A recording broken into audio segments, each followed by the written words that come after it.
सर्वेभ्यः नमो नमः। नमः संस्कृताय। नवम श्रेणीर प्रिय छात्र छात्री समस्तंकु आमर एही यूट्यूब चैनल रे स्वागत एवं अभिनंदन। प्रिय छात्र छात्री आजिर एही भिडियोटी रे आमे नवम अनुच्छेद को पढ़िबा। एही नवम अनुच्छेदर विषयटी हेउछि परोपकार। एही नवम अनुच्छेद रे परोपकार विषय रे कहा जाई अछि। तो पिला माने जो माने आमर एही चैनल टी को नुआ भाव रे आसी अछ समस्ते आमर एही चैनल टी को सब्सक्राइब करिनियो एवं जो माने पूर्व अनुच्छेद गुडी को पढ़ी ना हो से माने आमर एही चैनल रो प्लेलिस्ट को जाई पढ़ी नियो। चलो पिला माने आमे एही अनुच्छेद को पढ़िबा। प्रथमे मु एही अनुच्छेद को पढ़ुअछि पाठ करुअछि समस्ते ध्यान दे टिके सुनो। नवमः अनुच्छेदः परोपकारः मानव समाजस्य आधारस्तंभः। परोपकारस्य भावनां विना जीवनस्य सञ्चालनम् अति दुष्करम्।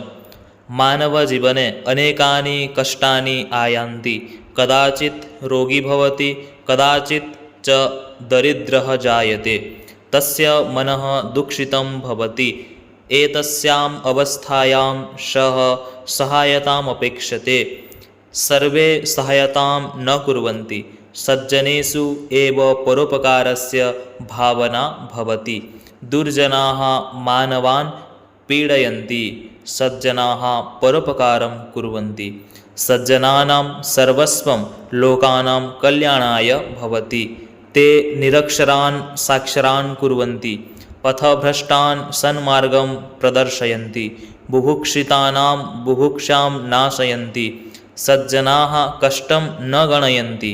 राजा शिविः कपोतस्य प्राणरक्षणाय निजशरीरस्य मांसम् अददात्। दधीचिः देवानां रक्षायै अस्थीनि अददात्। सप्तर्षयः चौरं रत्नाकरम् उपदिश्य वाल्मीकिम् अकुर्वन्। परोपकारस्य एषा भावना प्रकृतौ चापि दृश्यते। नद्यः परोपकाराय वहन्ति। मेघाः परोपकाराय वर्षन्ति। वृक्षाः परोपकाराय फलन्ति। सूर्यः परोपकाराय प्रकाशं ददाति। अतः उचितम् एव उक्तं परोपकाराय शतां विभूतय। एबे आमे एही अनुच्छेदटी को भल भावरे बुझिबा शब्दार्थ गुडी को मध्य जानिबा। परोपकारः मानव समाजस्य आधारस्तंभः। परोपकार मानव समाजर आधारस्तंभ अटे बा मानव समाजर आधारस्तंभ कोण अटे परोपकार अटे। परोपकारस्य भावनां विना जीवनस्य सञ्चालनम् अति दुष्करम्। परोपकारस्य परोपकारर भावना विना जीवनस्य जीवनर सञ्चालनं जुग अति सञ्चालनम् अति दुष्करम्। अर्थात परोपकार भावना विना जीवनर सञ्चालन अति दुष्कर अटे बा कष्टकर। दुष्करर अर्थ हेउछि कष्टकर। मानव जीवने अनेकानि कष्टानि आयान्ति। मानव जीवने अनेकानि अनेक गुड़िए कष्टानि कष्ट माने आयान्ति आसीथान्ति। मानव जीवन रे अनेक गुड़िए कष्ट माने आसीथान्ति। कदाचित् रोगी भवति कदाचित् च दरिद्रः जायते। मनुष्य कदाचित् केतेबेले रोगी होइथाए कदाचित् च दरिद्रः जायते एवं केतेबेले से दरिद्र मध्य होई जाए। तस्य मनः दुःखितं भवति। सेतेबेले तार मन तस्य ताहार सही मानवर मन दुःखितं भवति दुखित होइथाए।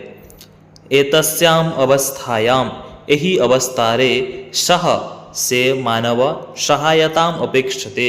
सहायता चाही थाए बा सहायतार अपेक्षा करे। पिला माने मानव जीवन रे अनेक गुड़िए कष्ट माने आसी थांती।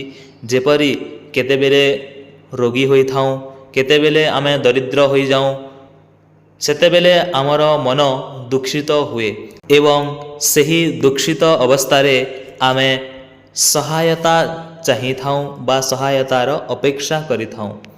ସର୍ବେ ସହାୟତାଂ ନ କୁର୍वନ୍ତି, ସର୍ବେ ସମସ୍ତେ ସହାୟତାଂ ନ କୁର୍वନ୍ତି, ସମସ୍ତେ ସହାୟତା କରିନଥାନ୍ତି, ସମସ୍ତେ ସହାୟତା କରନ୍ତି ନାହିଁ।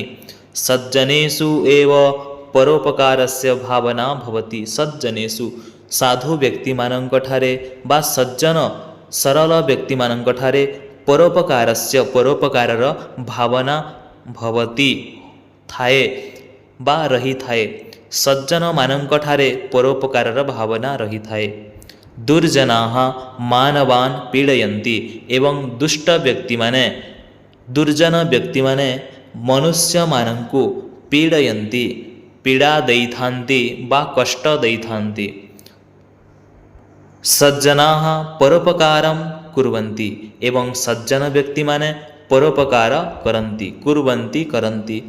ସଜ୍ଜନାନାଂ ସର୍ବସ୍ୱଂ ଲୋକାନାଂ କଲ୍ୟାଣାୟ ଭବତି, ସଜ୍ଜନାନାଂ ସଜ୍ଜନମାନଙ୍କର ସର୍ବସ୍ୱଂ ତାଙ୍କର ସବୁକିଛି ଲୋକାନାଂ ଏହି ସମାଜର ଲୋକମାନଙ୍କର କଲ୍ୟାଣାୟ କଲ୍ୟାଣ ପାଇଁ ଭବତି ହୋଇଥାଏ, ତାଙ୍କର ସବୁକିଛି ଏହି ସଂସାରର ଲୋକମାନଙ୍କ କଲ୍ୟାଣ ପାଇଁ ହୋଇଥାଏ। તે ନିରକ୍ଷରାନ୍ ସାକ୍ଷରାନ୍ କୁର୍ବନ୍ତି, તે ସେମାନେ ସେହି ସଜ୍ଜନମାନେ ନିରକ୍ଷରାନ୍ ଅକ୍ଷର ଜ୍ଞାନ ନଥିବା ବ୍ୟକ୍ତିମାନଙ୍କୁ ନିରକ୍ଷର ବ୍ୟକ୍ତିମାନଙ୍କୁ ସାକ୍ଷର କରିଥାନ୍ତି, ସାକ୍ଷରାନ୍ କୁର୍ବନ୍ତି ସାକ୍ଷର କରନ୍ତି। ପଥଭ୍ରଷ୍ଟାନ୍ ସନ୍ମାର୍ଗଂ ପ୍ରଦର୍ଶୟନ୍ତି, ଏବଂ ମାର୍ଗ ଭ୍ରଷ୍ଟ ଲୋକମାନଙ୍କୁ ବା ମାର୍ଗ ଭୁଲି ଯାଇଥିବା ଲୋକମାନଙ୍କୁ ସନ୍ମାର୍ଗ ଦେଖାଇଥାନ୍ତି। ଯେଉଁମାନେ ଖରାପ ରାସ୍ତାରେ ଚାଲିଥାନ୍ତି ତ ସେମାନଙ୍କୁ ଭଲ ବାଟ ଦେଖାଇଥାନ୍ତି। କେଉଁମାନେ? ସେହି ସଜ୍ଜନ ବ୍ୟକ୍ତିମାନେ। ବୁଭୁକ୍ଷିତାନାଂ ବୁଭୁକ୍ଷାଂ ନାଶୟନ୍ତି, ବୁଭୁକ୍ଷିତାନାଂ ଭୋକିଲା ଲୋକମାନଙ୍କ ଭୋକକୁ ନଷ୍ଟ କରିଥାନ୍ତି ବା ମେଣ୍ଟାଇଥାନ୍ତି। ସେହି ଭୋକିଲା ଲୋକମାନଙ୍କୁ ସେମାନେ ଖାଦ୍ୟ ଦେଇଥାନ୍ତି। ସଜ୍ଜନାଃ କଷ୍ଟଂ ନ ଗଣୟନ୍ତି, ସଜ୍ଜନ ବ୍ୟକ୍ତିମାନେ ନିଜର କଷ୍ଟକୁ କେବେ ଗଣି ନଥାନ୍ତି। ରାଜା ଶିବିଃ କପୋତସ୍ୟ ପ୍ରାଣରକ୍ଷଣାୟ ନିଜ ଶରୀରସ୍ୟ ମାଂସଂ ଅଦଦାତ୍, ପିଲାମାନେ ପ୍ରାଚୀନ କାଳରେ ଜଣେ ମହାଦାନୀ ରାଜା ଶିବି ଥିଲେ ଏବଂ ସେହି ରାଜା ଶିବି ଜଣେ କପୋତର ଗୋଟିଏ କପୋତର ପ୍ରାଣ ରକ୍ଷା କରିବା ପାଇଁ ସେ ନିଜର ଶରୀରର ମାଂସକୁ ଦେଇଥିଲେ। ଦଧୀଚିଃ ଦେବାନାଂ ରକ୍ଷାयै ଅସ୍ଥୀନି ଅଦଦାତ୍, ଋଷି ଦଧୀଚି ମଧ୍ୟ ଦେବତାମାନଙ୍କ ରକ୍ଷା ପାଇଁ ଅସ୍ଥୀନି, ଅସ୍ଥିର ଅର୍ଥ ହେଉଛି ହାଡ଼, ନିଜର ହାଡ଼ ଶରୀରର ହାଡ଼କୁ ସେ ଅସ୍ଥିକୁ ଅଦଦାତ୍ ପ୍ରଦାନ କରିଥିଲେ। ସପ୍ତର୍ଷୟଃ ଚୌରଂ ରତ୍ନାକରଂ ଉପଦିଶ୍ୟ ବାଲ୍ମୀକିମ୍ ଅକୁର୍ୱନ୍, ସପ୍ତର୍ଷୟଃ ସପ୍ତର୍ଷିମାନେ ଚୌରଂ ରତ୍ନାକରଂ ରତ୍ନାକର ଚୌରକୁ ଉପଦିଶ୍ୟ ଉପଦେଶ ଦେଇ ବାଲ୍ମୀକିମ୍ ଅକୁର୍ୱନ୍, ସେମାନେ ତାଙ୍କୁ ବାଲ୍ମୀକି ବନେଇଥିଲେ। ଅକୁର୍ୱନ୍ ବାଲ୍ମୀକି କରିଥିଲେ।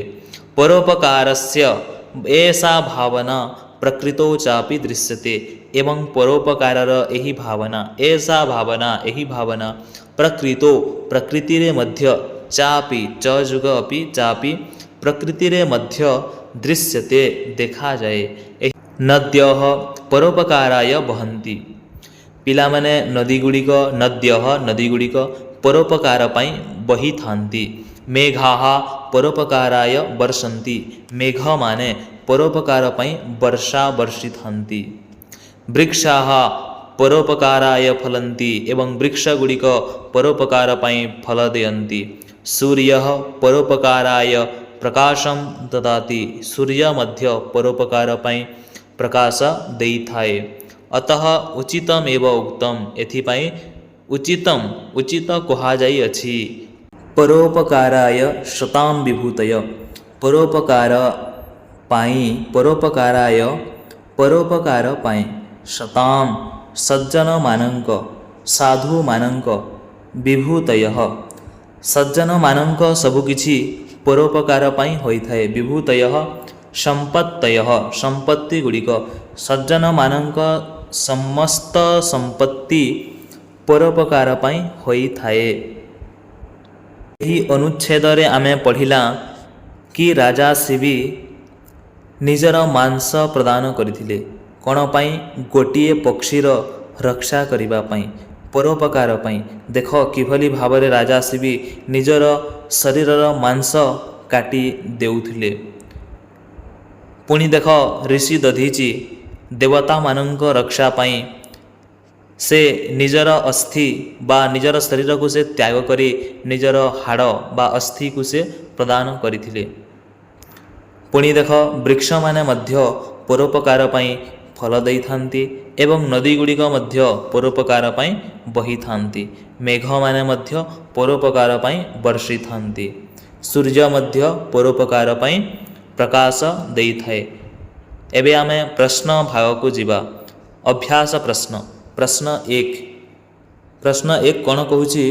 ଏକେନ ବାକ୍ୟେନ ସଂସ୍କୃତ ଭାଷାୟା ମାତୃଭାଷାୟା ବା ଉତ୍ତରମ୍ ଲିଖତ। ଗୋଟିଏ ବାକ୍ୟରେ ସଂସ୍କୃତ ଭାଷାରେ ବା ମାତୃଭାଷାରେ ଉତ୍ତର ଲେଖ। ପ୍ରଶ୍ନ 1ର କ ମାନବ ଜୀବନେ କାନି ଆୟାନ୍ତି। ମାନବ ଜୀବନରେ କ'ଣ ଗୁଡ଼ିକ ଆସିଥାନ୍ତି? ଏହାର ଉତ୍ତର ହେବ ମାନବ ଜୀବନେ ଅନେକାନି କଷ୍ଟାନି ଆୟାନ୍ତି। ମାନବ ଜୀବନରେ ଅନେକ କଷ୍ଟମାନ ଆସିଥାନ୍ତି। ପ୍ରଶ୍ନ ଖ ଦଧିଚିଃ ଦେବାନାଂ ରକ୍ଷାयै କାନି ଅଦଦାତ୍। ଦଧିଚିଃ ଋଷି ଦଧିଚି ଦେବତାମାନଙ୍କ ରକ୍ଷା ପାଇଁ କାନି ଅଦଦାତ୍ କ'ଣ ଗୁଡ଼ିକୁ ସେ ଦେଲେ? କ'ଣ ଦେଲେ? ଋଷି ଦଧିଚିଃ ଦେବାନାଂ ରକ୍ଷାयै ଅସ୍ଥୀନି ଅଦଦାତ୍। ଦଧିଚି ଦେବତାମାନଙ୍କ ରକ୍ଷା ପାଇଁ ନିଜର ଅସ୍ଥି ପ୍ରଦାନ କରିଥିଲେ। ପ୍ରଶ୍ନ ଗ ବୃକ୍ଷାଃ କିମର୍ଥଂ ଫଳନ୍ତି। ବୃକ୍ଷ ଗୁଡ଼ିକ କାହିଁକି ଫଳ ଫଳିଥାନ୍ତି? ଏହାର ଉତ୍ତର ହେବ ବୃକ୍ଷାଃ ପରୋପକାରାୟ ଫଳନ୍ତି। ବୃକ୍ଷମାନେ ପରୋପକାର ପାଇଁ ଫଳିଥାନ୍ତି। ଚାଲ ପିଲାମାନେ ପ୍ରଶ୍ନ 2କୁ ଦେଖ। ପ୍ରଶ୍ନ 2 ଏକେନ ପଦେନ ସଂସ୍କୃତ ଭାଷାୟା ମାତୃଭାଷାୟା ବା ଉତ୍ତରମ୍ ଲିଖତ। ଏକେନ ପଦେନ ଗୋଟିଏ ପଦରେ ସଂସ୍କୃତ ଭାଷାରେ ବା ମାତୃଭାଷାରେ ଉତ୍ତର ଲେଖ। କେ ପରୋପକାରଂ କୁର୍वन्ति। କେଉଁମାନେ ପରୋପକାର କରନ୍ତି ବା କରିଥାନ୍ତି? ସଜ୍ଜନାଃ ପରୋପକାରଂ କୁର୍वन्ति। ସଜ୍ଜନମାନେ ପରୋପକାର କରନ୍ତି। ପ୍ରଶ୍ନ ଖ କଥଂ ନଦ୍ୟଃ ପ୍ରବହନ୍ତି। ନଦୀ ଗୁଡ଼ିକ କାହିଁକି ବା କିପରି ବହନ୍ତି? ନଦ୍ୟଃ ପରୋପକାରାୟ ବହନ୍ତି। ପରୋପକାର ପାଇଁ ନଦୀ ଗୁଡ଼ିକ ବହିଥାନ୍ତି। ପ୍ରଶ୍ନ ଗ କେଷୁ ପରୋପକାରସ୍ୟ ଭାବନା ଭବତି। କେଉଁମାନଙ୍କଠାରେ ପରୋପକାରର ଭାବନା ରହିଥାଏ? ଏହାର ଉତ୍ତର ହେବ ସଜ୍ଜନେଷୁ ପରୋପକାରସ୍ୟ ଭାବନା ଭବତି। ସଜ୍ଜନମାନଙ୍କଠାରେ ପରୋପକାରର ଭାବନା ଥାଏ। ପ୍ରଶ୍ନ ଘ ମାନବ ସମାଜସ୍ୟ ଆଧାରସ୍ତମ୍ଭଃ କଃ। ମାନବ ସମାଜର ଆଧାରସ୍ତମ୍ଭ କ'ଣ ଅଟେ? ଏହାର ଉତ୍ତର ହେବ ପରୋପକାରଃ ମାନବ ସମାଜସ୍ୟ ଆଧାରସ୍ତମ୍ଭଃ। ପରୋପକାର ମାନବ ସମାଜର ଆଧାରସ୍ତମ୍ଭ ଅଟେ। ପିଲାମାନେ ଆଜିର ଏହି ଅନୁଚ୍ଛେଦଟି ଏଠିରେ ସମାପ୍ତ ହେଉଛି। ଯଦି ଭିଡ଼ିଓଟି ଭଲ ଲାଗୁଛି ତେବେ ନିଶ୍ଚିତ ଭାବରେ ଲାଇକ୍, କମେଣ୍ଟ ଓ ସେୟାର କର। ଭିଡ଼ିଓଟିକୁ ସମ୍ପୂର୍ଣ୍ଣ ଦେଖିଥିବାରୁ ପୁଣି ଥରେ ବହୁତ ବହୁତ ଧନ୍ୟବାଦ।